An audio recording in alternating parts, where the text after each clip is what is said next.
Don Julio Esquiapa nos acompaña a esta hora de la mañana. Hay dos temas. La elección de la mesa directiva del Congreso de la República, que era en lo que estábamos concentrados ayer, y que íbamos hoy a concentrarnos en el debate, en escuchar a los parlamentarios, en ver esa mezcolanza de alianzas que han hecho, que en realidad no se entiende, ¿no? Y que a todos le dicen que han hecho un esfuerzo por entenderse, por comprenderse, pero que todo esto ha llevado los focos de la información a la entrega de Bruno Pacheco anoche, o sea, que se ha conocido anoche, pero que del sábado ya estaría declarando, sábado a las 11:15 de la noche, ante la Fiscalía y la Policía Nacional, queriendo ser colaborador eficaz y que lleva a que tenga que entregar pruebas suficientes sobre el tema. A esto le sumo de que, según ha trascendido de la Fiscalía, las pruebas que entrega Samir Villaverde, que ya sabíamos sus antecedentes, no son suficientes y que los últimos dos audios no sirven de nada. Ha presentado un tercero que recién lo están transcribiendo, pero lo de Samir Villaverde sonaba a chantaje para entregar pruebas. Han cedido a darle la comparecencia, pero en realidad en esta situación no está aportando. Parece que le quieren cambiar esa situación. Esto nos lleva a hablar un poco de la colaboración eficaz. No quiero ser colaborador, pero tengo que entregar suficientes pruebas y sobre todo decir la verdad. Don Julio, un abrazo desde Tacna, muy buenos días, gracias por estar con nosotros.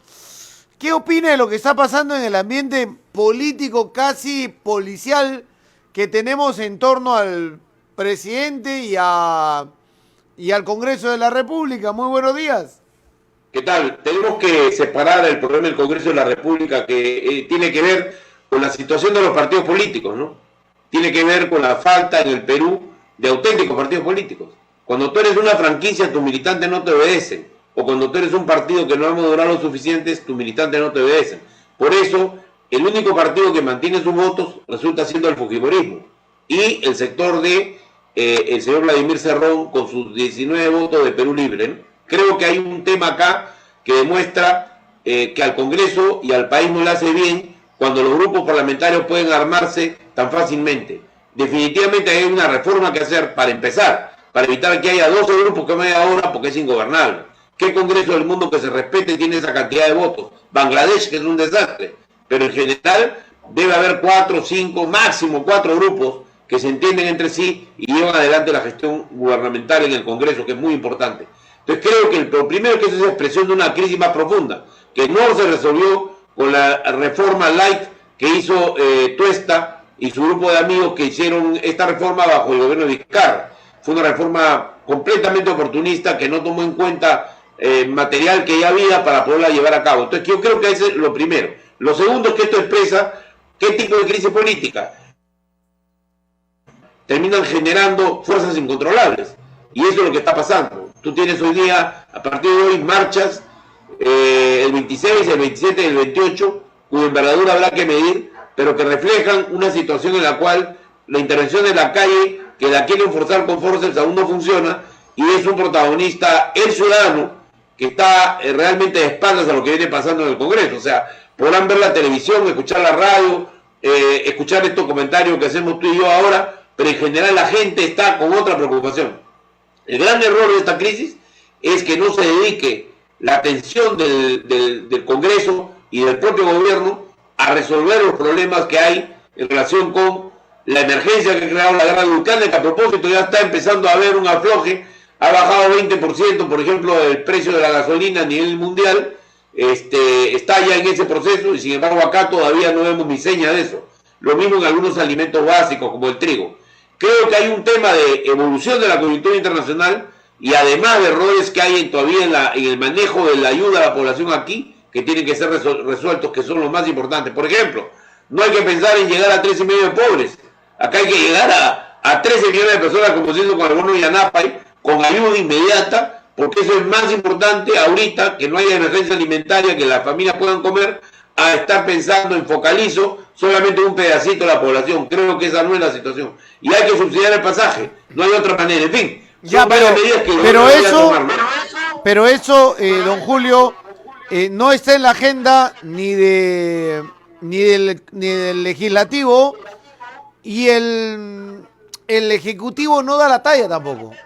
O sea, no da la talla para tomar decisiones y acciones. Y no es que que lo bloquee el Congreso, es que no toman decisiones tampoco desde el Ejecutivo, y la cosa no está caminando para el ciudadano de a pie, que siente que está solo y que tiene que buscársela todos los días.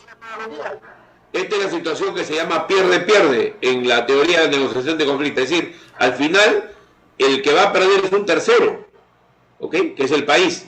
Y los que están perdiendo también son los dos protagonistas que tendrían que llegar a un acuerdo que permita resolver la situación. Primero, acá hay un tema judicial. O sea, si hay responsabilidad de corrupción, caiga quien caiga. Creo que lo ha dicho la vicepresidenta, lo dicen todos los partidos. Pero el caiga quien caiga tiene un proceso. ¿Ok? Yo no sé si el señor Pacheco va a aprobar pruebas definitivas, porque mire usted lo que ha pasado con Cadín y lo que ha pasado con Villaverde. No hay signos ahí de un real manejo de pruebas que puedan llevar a inculpar al primer mandatario, que es lo que está buscando las fuerzas antagónicas a él. Entonces ahí hay un primer problema, es que la probanza requiere investigación, y una investigación no se puede filtrar, ni puede adelantarse en la prensa, y que esa sea la materia para poder juzgar a una persona. Entonces creo que acá hay evidencia ahí, pienso yo personalmente. Hay que ser conscientes, ¿no? Como periodistas y como comunicadores y como políticos. No hay manera de que aquí este grupo de pirañitas que se armó en Palacio, que lo denunció Carlos Jaico, no haya existido. Sí ha existido y continúa.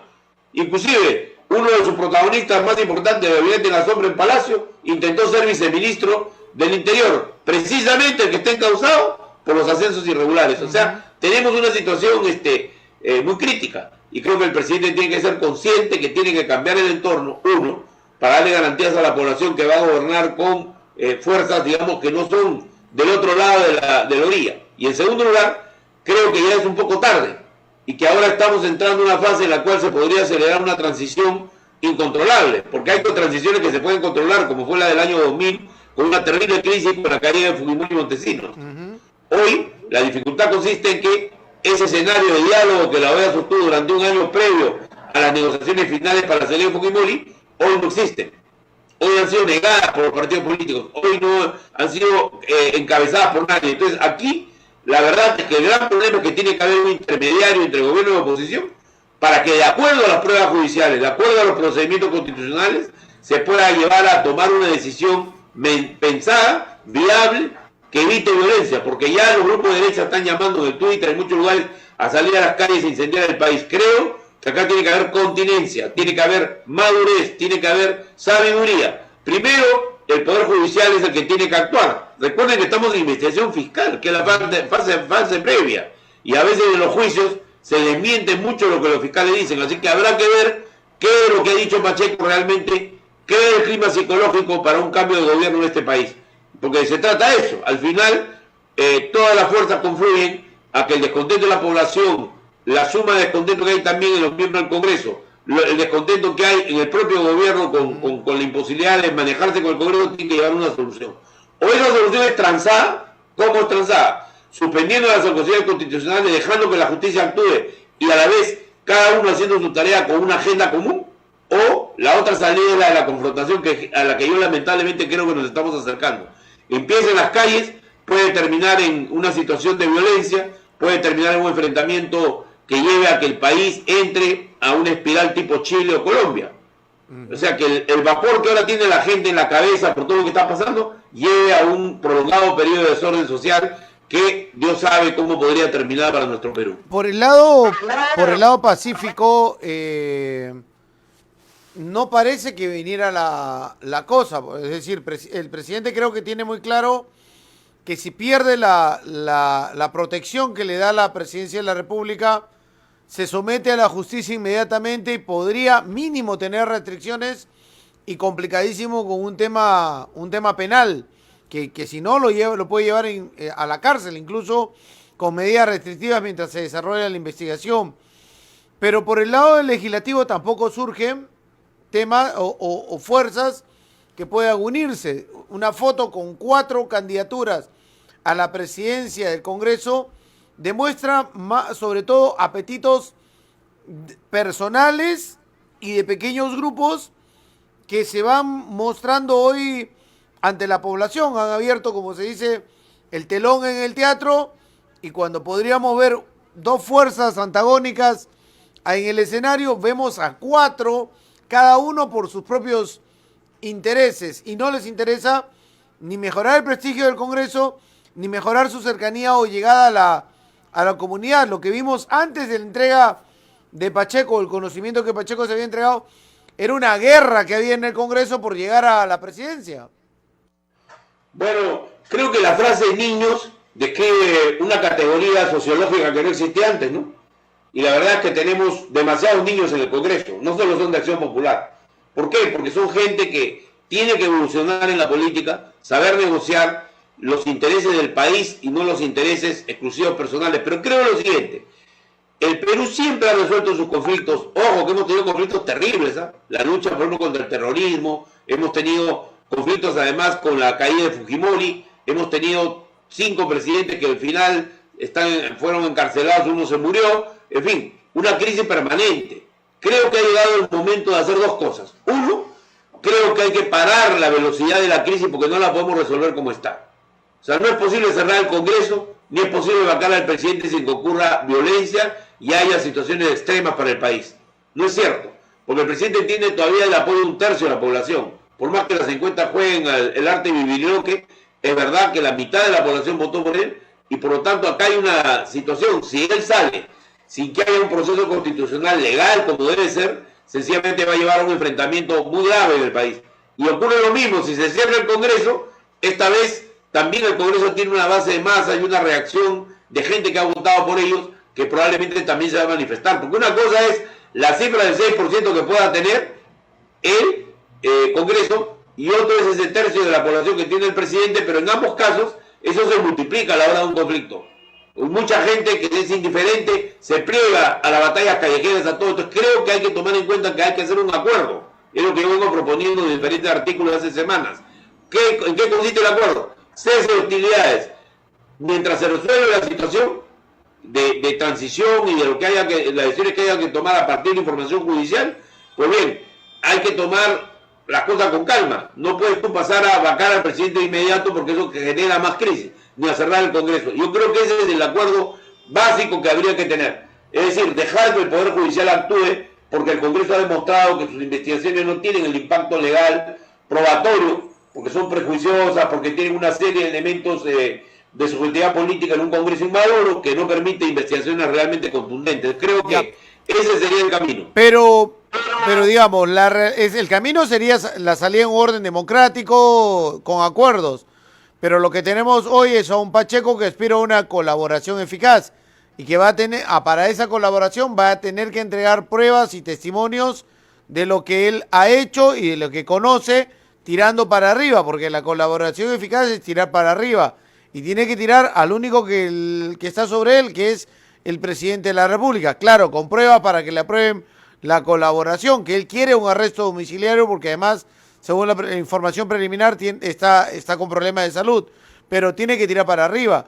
Y eso le va a complicar al presidente porque además sabemos que en el Perú la información se filtra y las declaraciones van a salir, y eso va a ser recibido por el Congreso de la República y va a tener posiblemente una reacción furibunda a cualquier información o prueba que dé el señor Bruno Pacheco. Si bien a la altura no cuentan con los votos y están preocupados por la presidencia del Congreso, pero pueden hacer que esas declaraciones o información inclinen la balanza en pro de una vacancia.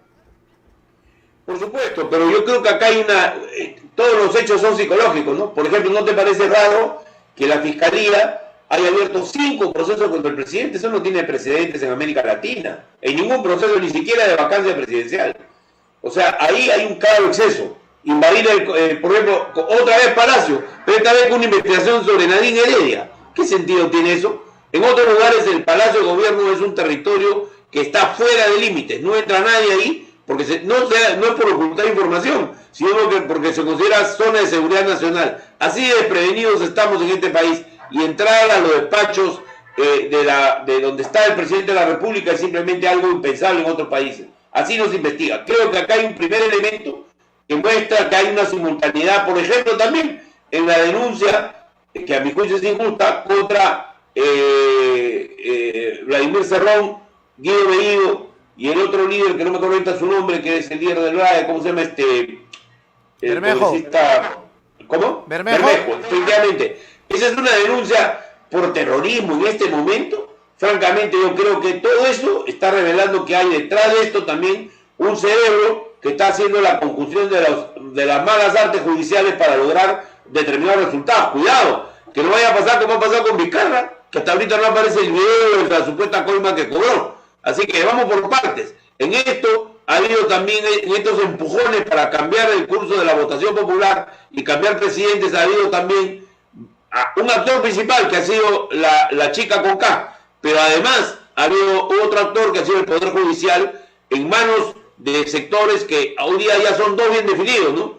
Uno el de Vela y otro el de la nueva fiscal. El de Vela, que no pudo develar el caso Odebrecht de una manera satisfactoria, y el caso de estos nuevos que están entrando, cuya denominación política parece ser básicamente de oposición. Pero en el caso de Vizcarra, para centrarme un poquito ahí, el tema fue de un fiscal que pidió a un grupo de empresarios que no quería gobernadores regionales, quería presidentes, lo que se dice.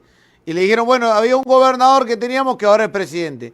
Y le dijeron que le entregaron las pruebas y que el caso, por lo menos, está como aguantado, y que sirvió ese caso del hospital de Moquegua para sacar a Vizcarra con los votos del Congreso de la República por incapacidad moral permanente, ¿no? E incluso inhabilitarlo a Vizcarra y sepultarlo a Vizcarra por una venganza política por haber cerrado el Congreso anterior. Fue lo que sucedió. Eso por lo menos es mi opinión con respecto al tema político que sucedió, pasarle factura a Vizcarra, accesoriamente subir a Merino para tomar el cargo, y nunca pensaron que la gente iba a salir en esa magnitud y tuvieron que pasar a Sagasti, ¿no? Y a Mirta Vázquez. Pero en el caso de Vizcarra está con ciertas restricciones, pero el caso tampoco avanza y forma su partido, lo quieren destrozar por un tema amoroso y termina saliendo fortalecido y se encamina a inscribir su partido y a postular a la presidencia sin poder ejercer el cargo porque está inhabilitado, y la calle lo tendrá que poner de presidente si es que sale de ganador. Yo no sé hacia dónde vamos. ¿Quién entiende ese país? Así no se gobierna en democracia, pues. Estás coincidiendo conmigo. Es decir, en democracia tú no puedes tener lo que se llama lawfare, que la ley sea utilizada para casos en los cuales no está suficientemente probada la culpabilidad de alguien y tú irte de frente a la cárcel, o en este caso impedir tu carrera política. Y eso está prohibido en otras legislaciones del mundo. Por ejemplo, en Estados Unidos, si a ti te hacen una denuncia, tú te vas a tu casa hasta que la justicia no te pruebe en un proceso judicial. Puedes estar 2 o 3 años en tu casa hasta que te prueben que efectivamente mataste o disparaste o hiciste algo grave contra una persona, o un delito de corrupción. O sea, creo que ahí hay un tema de que acá la cultura de la culpabilidad también enreda bastante las cosas. Yo quisiera un tema de fondo. Es un momento en el cual, si el Perú no toma un acuerdo para organizar una salida democrática, esto va a llevar a una mayor confrontación. Y aquí nos lleva esto al problema de la transición. Ya, pero, no puede salir pero tú sabes que no van a llegar a acuerdos. ¿Cómo? Tú sabes que no van a llegar a acuerdos. No, yo creo que la situación es tan grave que, por ejemplo, habría que ver la votación hoy día en el Congreso, creo que al final van a llegar a un acuerdo en cuanto al gobierno del Congreso. Yo estoy convencido de eso. ¿No crees que los políticos peruanos solo llegan a acuerdo cuando las manifestaciones llegan a la puerta del Palacio de Gobierno o Palacio Legislativo con la población con una antorcha en la mano? Que ahí, porque le dicen que los van a sacar y que los van a defenestrar, recién empiezan a tomar acuerdos. Bueno, no creo que sea así, porque yo he visto el año 2000 tomar acuerdos entre fuerzas muy disímiles. No te olvides que Paniagua cae porque la señora Luz Salgado da su voto para la censura de Fujimori. Pero antes hubo marcha 4 suyos. Antes hubo No, marcha la marcha 4 de 4 suyos. suyos es posterior. La marcha de 4 suyos fue posterior, mi querido amigo. Pero cuando antes de Fujimori hubo la marcha de los 4 suyos, Fujimori se quería juramentó, luego salió el video Curi Montesinos y luego recién ingresa Paniagua, cuando fuga Fujimori. A lo que voy es que hubo un acuerdo, ojo, que participó la OEA inclusive, en una mesa de diálogo de varios meses, que empezó en el 99 y terminó en 2000 con la salida de Fujimori, cuando ya se hizo inviable su presencia por el fraude electoral que hubo el 8 de abril del año 2000. Entonces, yo creo que acá hay un tema, que hay precedentes de diálogo que se han dado, pero creo que hay grandes factores que distorsionan la política peruana. Un factor es el político, y es la presencia de aquellos que no aceptan las victorias electorales de sus adversarios.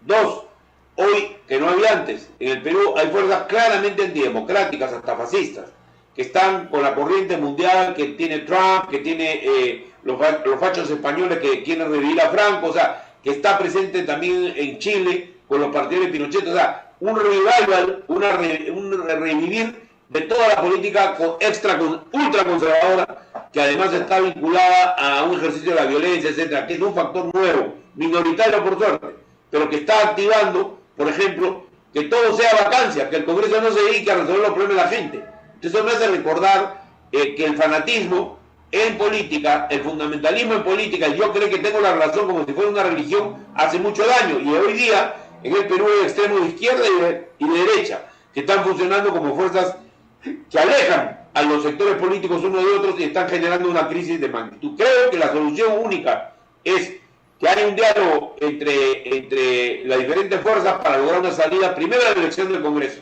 y segundo lugar, tiene que haber un diálogo acompañado de las pruebas judiciales para ver cómo se organiza la situación del Estado central. Yo creo que es difícil la probanza que se requiere para poder remover un mandatario, no es fácil, porque este está cubierto por varias capas, digamos, de colaboradores y de gente que probablemente no va a terminar hablando. Yo no veo que Pacheco necesariamente se eche del todo frente a la situación del presidente, ¿no? Se va a la cárcel si no lo hace. Depende, porque ya tiene 36 meses de preventiva. Él puede entregar algunas de las pruebas que tiene. Yo no digo que vaya a ocultar, digo que puede entregar algunas de las pruebas que tiene, pero esas tienen que ser corroboradas, ¿no? Claro. O sea, esto no se resuelve hoy día, como quiere algún sector de la derecha, se va a resolver por lo menos en un mes. ¿Okay? Mientras se investiga, mientras se concluye, mientras hay un proceso en el propio Parlamento, ¿no? Y si hay extrema izquierda que también sigue viviendo en la época del leninismo, del marxismo, y sigue creyendo, pese a la caída del muro, que ese es el camino, y tienes a los fachos del otro lado, ¿cómo puedes conversar? Porque tienen buen número de representantes, los de Perú Libre, que han quedado cada vez menos, pero siguen con esa ideología, están ahí. Y en el otro lado tienes a los Renovación completos con un sector de Avanza País pensando igual. ¿Dónde encuentras el diálogo, incluso teniendo en cuenta que al medio hay unos fujimoristas? Claro. Los mismos fujimoristas yo creo que están entrando en razón por la situación que están. Yo pienso eso, ¿no? La entrada en la mesa directiva pues no es un paso adelante. Creo que la mesa de Lady Camones va a terminar siendo elegida, no sé si por unanimidad, pero por lo menos va a haber un acuerdo respecto a eso. Pero que van a negociarse las comisiones del Congreso para que eso suceda. Ojo, que la historia es irónica, porque la lista del hermano Acuña, Héctor Acuña, es una lista que tiene casi 4 votos menos que la principal. Ojo. Y los que están más aislados son los del Grupo de Renovación Nacional, la gente que sigue a Porqui, lo cual demuestra que han seguido una estrategia bastante incorrecta, ¿no? Que los ha llevado al aislamiento. Yo creo que acá la definición principal está dada por eso. Creo que la izquierda, digamos, más moderada, está en una lista que no tiene mayores consecuencias, ¿no? Y creo que la posibilidad mayor la tiene la disputa entre, en realidad, dos fuerzas de centro. El señor Acuña, que preside una lista, donde está Perú Libre, está una serie de fuerzas, y el señor y la señora Lady Camones. Y creo que se va a definir a favor de Lady Camones, me da la impresión. ¿Y Camones tiene la capacidad de diálogo? Porque lo que se necesita es cierto diálogo. El Ejecutivo no conversan, el Ejecutivo no encontró en María del Carmen Alba una posibilidad de encontrar un diálogo con ella, por las diferencias y todo lo que conocemos de la señora Alba. algo de responsabilidad debe tener también el Ejecutivo, ¿no es cierto? Pero Camones tendrá la posibilidad de tender esos puentes para lograr una salida política a lo inviable que es hoy el país. Mira, Camones es de Chimbote. Es una mujer joven con una buena formación como abogada, ¿no? Y lo que sí ha demostrado es un cierto talento para las relaciones con la gente, si no, no estaría ahorita siendo candidata, con buena posibilidad de ganar. Creo que tiene lo básico. El problema es que yo no la veo de presidente de la República, y tampoco la veo a la señora Gladys Echaíz, a que conozco más o menos, y que es una persona básicamente autoritaria y con malas costumbres, como haber encubierto a los líderes del APRA durante los procesos más graves, como a Comarca, como, perdón, uno de los procesos no fue Comarca, no creo ahorita el nombre, pero uno de los procesos que hubo en la época de Alan García, que fue la muerte de 62 campesinos por de las Fuerzas Armadas, ¿no? O sea, creo que eso la gente no lo conoce, pero en realidad Echaíz representa una posición de extrema derecha que podría llevarnos a graves problemas en el país. Yo creo que Camones está, pero le han puesto una cláusula. ¿Cuál es la cláusula? Tienes que renunciar si es que se produce la transición, lo cual es pues un suicidio, es un harakiri absolutamente absurdo. Pienso yo que la salida más inteligente sería la sucesión constitucional como está establecido en el artículo 123 de la Constitución, ¿no? Ya, pero a ver, si se va a Castillo, ¿qué? ¿Queda Dina Boluarte? ¿También la quieren sacar? La quieren vacar, pero la verdad es que esa es parte pues, de los acuerdos que tiene que haber. Primero es, con Castillo, es el diálogo en torno a qué grado de culpabilidad se registra y qué dice el Poder Judicial, ¿no? Ya. Eso es lo más importante. Eso se va a hacer en la próxima 48 Porque horas. hay otra alternativa, que es si es que no hay los votos de la vacancia, Luciano López indica que la propia Fiscalía podría solicitarle al Poder Judicial la suspensión del cargo de presidente de la República y sacar o suspender a Castillo como presidente. Los votos los tienen para poder hacer, yo creo, una suspensión constitucional si ese fuera el caso. Ya. Pero eso tiene un proceso de 3 meses, porque hay que probarlo. Todo esto no se puede hacer al caballazo. Entonces aquí el que tiene también una parte de las cartas es el presidente de la República, que además no hay que descartar su capacidad de poder permanecer en el cargo si, por ejemplo, él anuncia este 28 un proceso de transición y adelanta las elecciones. O sea, tiene armas constitucionales y esto demuestra lo importante que es tener en la Constitución previsto Ya. cosas que hay que cambiar, como es esta barbaridad de la vacancia por incapacidad moral que ha tumbado a todos los presidentes de esta década. Y creo que la realidad es que tiene que haber una capacidad de previsión en la Constitución, ¿no? Y creo que en este caso el adelanto de elecciones viene a ser una de las posibilidades que tiene Castillo en la mano para resolver la crisis, ¿no? ¿Y cuál sería la reacción del Congreso a un anuncio así? Bueno, el Congreso va a resistirse naturalmente a salir, pero sería una jugada que hace un jaque mate, ¿no? Ya, nos vamos todos.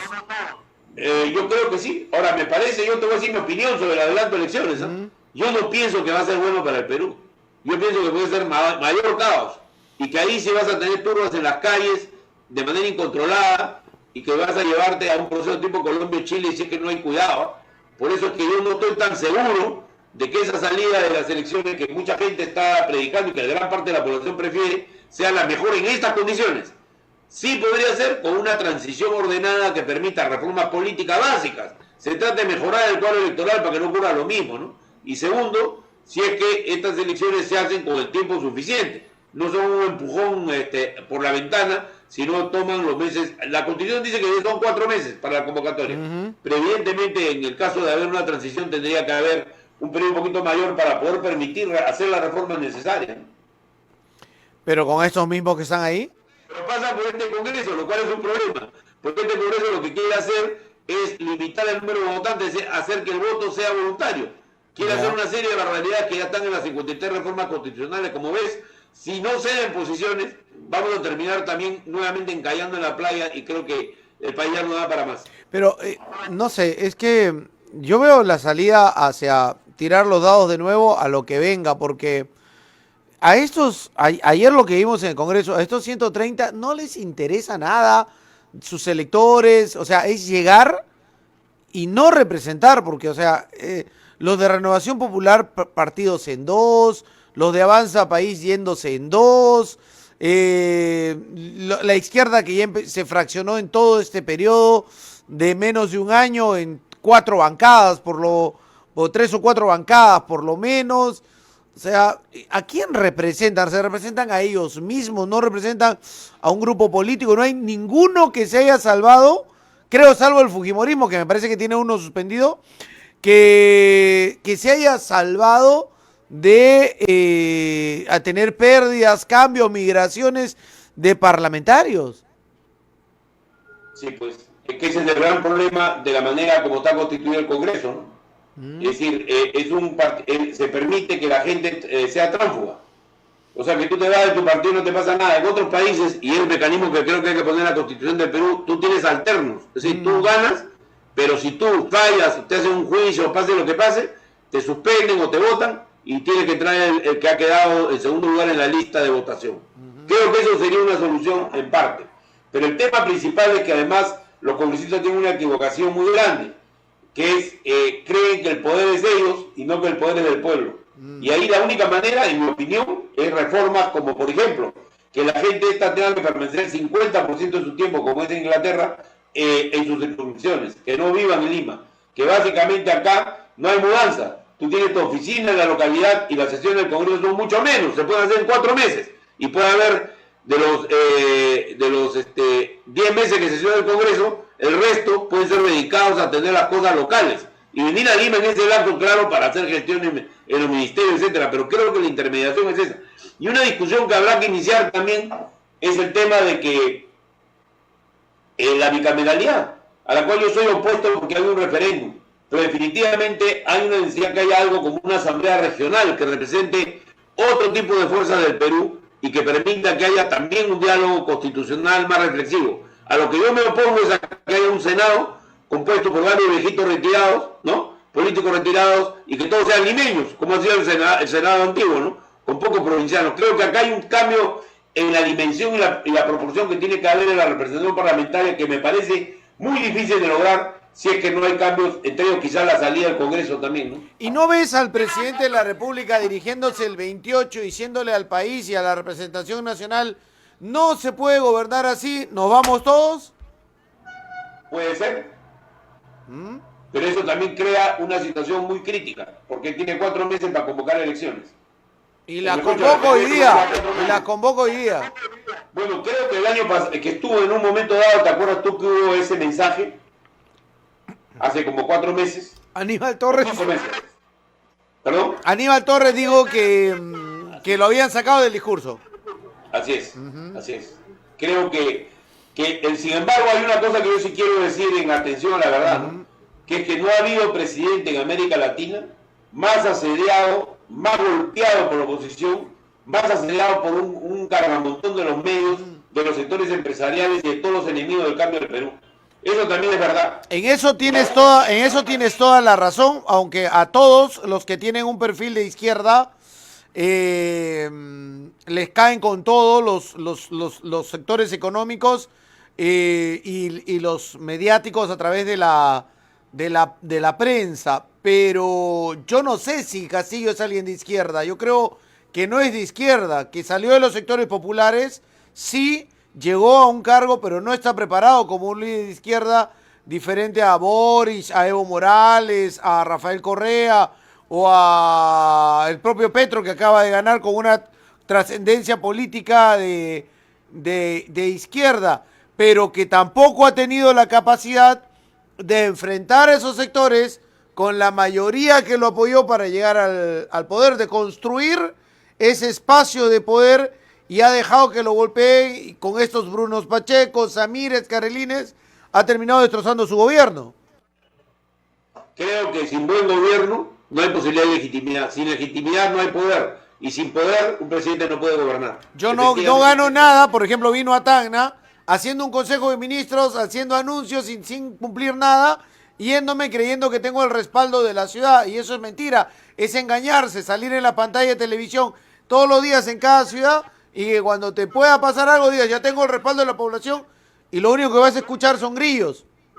¿Sabes lo que pasa? Que hay un tema acá, pues. Es el que eso se organiza. Rafael Correa, todos los grandes presidentes de América Latina hacían excelentes asambleas, tú las habrás visto por televisión, en las cuales había pantalla gigante, participaba la población, y iba equipos de gente a preparar una semana antes. Todos los días había reunión con la población para estar empapados y el presidente iba a presidir una gran asamblea, ¿no? Para nosotros el caso más cercano es Bolivia, ¿no?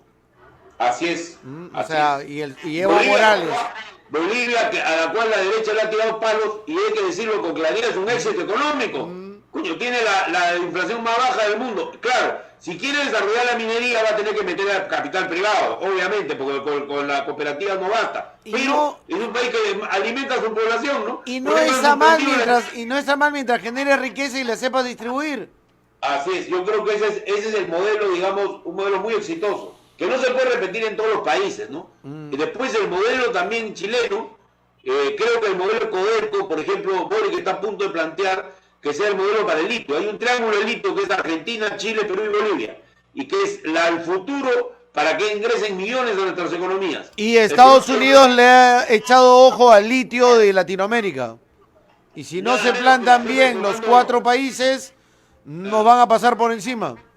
La jefe del Comando Conjunto de Estados Unidos tuvo el atrevimiento de decir que en esto Estados Unidos estaba interesado en el litio y dijo que no podía haber relaciones con China y con Rusia de la manera que están siendo. En fin, yo creo que acá no hay que pasarse la vida siendo antiimperialista, pero hay otro socio ahí en el litio, que es México. Ojo, México tiene también grandes yacimientos. O sea, que yo creo que acá hay una sociedad que hay que crear, que es lo que dice Boric, que la exportación de eso tiene que ser sincronizada entre todos los países según la visión que él tiene. Creo que ahí hay, para ese tipo de cosas hay iniciativas del lado de los gobiernos de izquierda, ¿no? No son gobiernos como los del chavismo, son gobiernos que han superado más bien la etapa chavista, aunque Evo no lo quiera decir, pero en realidad estamos hablando de otra cosa. Estamos hablando del mercado, estamos hablando del progreso, de beneficiar a la población de manera inmediata, y creo que esos gobiernos van a ser exitosos. No conozco a fondo la interna de Bolivia, en realidad lo hemos visto siempre por los medios, seguido a través de las plataformas y los comentarios, pero como que Evo jugó una primera etapa para hacerle frente a todos los que lo querían destruir, ¿no? Y con gran apoyo social y hasta diferencia con grandes centrales, incluso de trabajadores. Pero hoy como que con el ministro que antes era de Economía, en el mismo sentido de política económica social, ¿no? Ha empezado un rumbo ya a volar económicamente diferente, sin esos temas y temores de los ataques que los sectores empresariales, mediáticos de la prensa le generaron en su momento Evo, y ya aplacados y con respaldo de la población que hoy siente la diferencia de la economía de hace 20 años a la que tienen ahora. Vizcarra es un extraordinario gobernante, no tiene la fuerza de masa que tenía Evo, ¿no? Pero es un extraordinario gobernante porque es un economista graduado en Manchester con muy buena formación. Eso es un arma fundamental. La izquierda fracasa donde se meten aventuras económicas como ha sido en Venezuela, que afortunadamente ya está regresando al barrio con algunas soluciones económicas interesantes, pero ha sido un desastre. O lo que pasó en Cuba, que al final socializa la pobreza, a pesar que es un proceso que tiene, digamos, grado de heroicidad frente al imperialismo, etcétera. Sin embargo, eso ya no basta en el mundo contemporáneo. Debió haber seguido el camino de Vietnam, que ha logrado ser, siendo un pequeño país, una gran potencia en la tecnología y en la economía. Creo que las historias de éxito se dan en el capitalismo y se dan también en las experiencias socialistas o aquellas que son experiencias socialdemócratas, como podría ser ahora la experiencia de Arce en Bolivia, ¿no? Creo que también Petro, que enfrenta una situación muy compleja, sin embargo está demostrando mucha muñeca, mucha capacidad. Yo creo que ahí hay toda una experiencia que demuestra que en medio de esta polarización cultural y política que hay en nuestros países también hay talento, y los talentos no solo están en los grandes empresarios, ¿no? Sí, pero o sea, Petro está demostrando capacidad, pero también depende mucho de la oposición, que ha ido a reunirse con él. En Chile pasó lo mismo, se reconoció el triunfo al toque. Acá, uno, error atender en Zarratea, metido ahí, escondido, y dos, las fuerzas de oposición que hicieron lo mismo, darle espalda, y antes de que juramentara ya acusaban el fraude. Uribe, que es una persona muy radical en sus ideas, ha ido, porque claro, sufrió una estrepitosa derrota, pero buen político, y ha tenido una reunión muy fraternal con el presidente, de colombiano a colombiano, ¿no? Y creo que eso falta en el Perú. La señora acá no llega pues ni al tobillo de Uribe, ¿no? Gracias por acompañarnos, Julio, un abrazo. Bueno, Así es, hermano. Así que tómense un buen licorcito de Tacna, porque hay que soportar esta próxima semana que va a ser muy movida. Un damasco incluido para el frío acá en Tacna. Gracias. 28, porque la patria está primero. Adiós. A ver si el 28 nos conectamos luego del discurso. Gracias. Encantado, un abrazo. Chao. Gracias. Fernando.